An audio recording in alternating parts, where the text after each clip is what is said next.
Hello guys welcome to Suman talks. అయితే మరి 'ఆర్‌సీ-17'కి రోజు రోజుకి ఒక కొత్త డ్రామా స్టార్ట్ అవుతుంది. కొత్త కొత్త ట్విస్ట్‌లయితే రావడం జరుగుతున్నాయన్నమాట.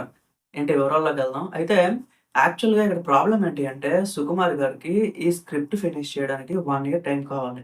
సో, ఇంకా ఏంటంటే 2026 కూడా దానికేంటంటే టైం తీసుకుంటున్నారన్నమాట. సో, ఆయనేం చెప్పారంటే 'పెద్ది' షూటింగ్ ఎలాగో నవంబర్‌తో కంప్లీట్ అయిపోద్ది కదా! సో, చరణ్ గారు ఎందుకు ఖాళీగా ఉండడం, ఈలోపు ఇంకో సినిమా చేసుకొచ్చేయి అని చెప్పి చరణ్ గారికి కూడా ఆయన ఇన్ఫార్మ్ చేశారంట. సో, చరణ్ గారు కూడా ఏదైనా ఒక స్క్రిప్ట్ వస్తే విందాం. సో, ఓకే చేద్దాం అని చెప్పి ఆ థాట్‌లో అయితే ఉన్నారనమాట.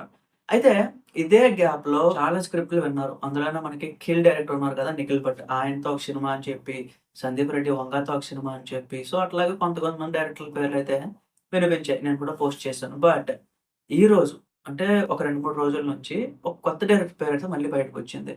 సో, బయటకు రావడం అంటే ఇది ఆషామాషీ విషయం కాదు గైస్. ఇక్కడేంటంటే డిప్యూటీ సీఎం పవన్ కళ్యాణ్ గారు అందులో ఇన్వాల్వ్ అయ్యి ఉన్నారనమాట.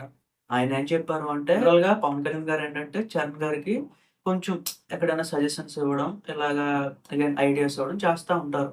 అదే ప్రాసెస్‌లో పవన్ కళ్యాణ్ గారికి అత్యంత సన్నిహితులైన త్రివిక్రమ్ శ్రీనివాస్ ఆయనతో అయితే సినిమా చేయమని చరణ్ గారికి సజెస్ట్ చేశారంట. సో, ఇలా చెయ్యి ఒక సినిమా బావుంటది అని చెప్పి సజెస్ట్ చేయడం జరిగింది.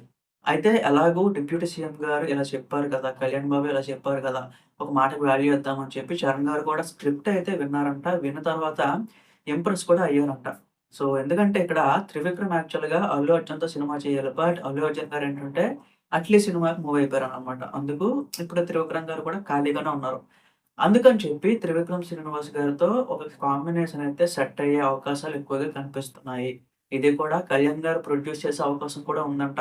ఆ మధ్యన కూడా మనకి ఒక 2, 3 సంవత్సరాల క్రితం కూడా మనకు చెప్పారు కళ్యాణ్ గారు. చరణ్ గారితో ఒక సినిమా చేయాలి. సో, ఇట్లా తీయాలి నేను. నాకిష్టం అన్నట్టు చెప్పారాయన. ఇప్పుడు మేబీ అది నిజమయ్యే అవకాశాలు కూడా ఉన్నాయి. మరి 'ఆర్‌సీ-17' లేట్ అయితే అలా పోస్ట్‌పోన్ అయిపోతదా? అయ్యే అవకాశాలు ఉన్నాయన్నమాట. ఎందుకంటే యాక్చువల్‌గా 'విజయ్ దేవరకొండ', 'సుకుమార్' సినిమా ఒకప్పుడు అనౌన్స్ అయింది. మీకు గుర్తుందో లేదో. తర్వాత 'పుష్ప 2' వచ్చింది. మళ్ళీ 'చరణ్' గారి సినిమా అనౌన్స్ అయిపోయింది. 'విజయ్ దేవరకొండ' సినిమా వెనక్కెళ్ళిపోయింది. సో, అదే భయం మళ్ళీ ఇప్పుడు 'చరణ్' గారి ఫ్యాన్స్‌లో స్టార్ట్ అయింది. ఇలా వన్ బై వన్ ఇంకొక డైరెక్టర్‌తో వెళ్ళిపోతే 'సుకుమార్' గారి సినిమా ఏమన్నా మిస్ అయిపోద్దా అని చెప్పి. అసలు అవ్వదు గైస్. ఎందుకంటే 'సుకుమార్' గారేంటంటే అంతా కూడా ఎక్కడ బయట కనిపించట్లేదు.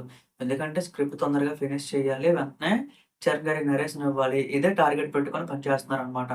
సో, అదేం జరగదు గైస్. మాక్సిమమ్ ఆఫ్ 'ఆర్‌సీ-17' మనకైతే తొందరలోనే స్టార్ట్ అవ్వబోతుంది. అది కూడా మనకి 'త్రివిక్రమ్ శ్రీనివాస్' గారి పేరొచ్చింది కదా! ఇంక కన్ఫర్మ్ అయిపోయిందని అనుకోవద్దు. అక్కడ ఏమైనా జరగొచ్చు. ఎందుకంటే 'చరణ్' గారు మేబీ ఇంకో సినిమా కోసం వెళ్ళొచ్చు. ఇంకో డైరెక్టర్ కోసం వెళ్ళొచ్చు. ఈ డైరెక్టరే ఫైనల్ అని చెప్పట్లేదు నేను. చాలా మందున్నారు. నలుగురైదుగురు డైరెక్టర్‌లయితే ఈ ప్లేస్‌లో ఉన్నారనమాట. ఎవరిని ఓకే చేస్తారు? ఎవరితో సినిమా ఉంటదని తెలీదు. బట్ ఇక్కడేంటి 'త్రివిక్రమ్ శ్రీనివాస్' గారిది ఎందుకు ఎక్కువ ఛాన్సెస్ అంటున్నానంటే, మన 'కళ్యాణ్ బాబు' ఏంటంటే ఇలా సజెషన్ ఇచ్చారు కాబట్టి 'చరణ్' గారు మేబీ ఇక్కడ ఓటింగ్ అయితే ఎక్కువ ఉండొచ్చు. అదనమాట చెప్తున్నాను. సో, ఏదైనా జరగొచ్చనమాట. మరి మీకు 'ఆర్‌సీ-17' ఏ డైరెక్టర్‌తో అయితే బావుంటుందో ఒకసారి కిందన కామెంట్స్‌లో చెప్పండి గైస్. Thank you.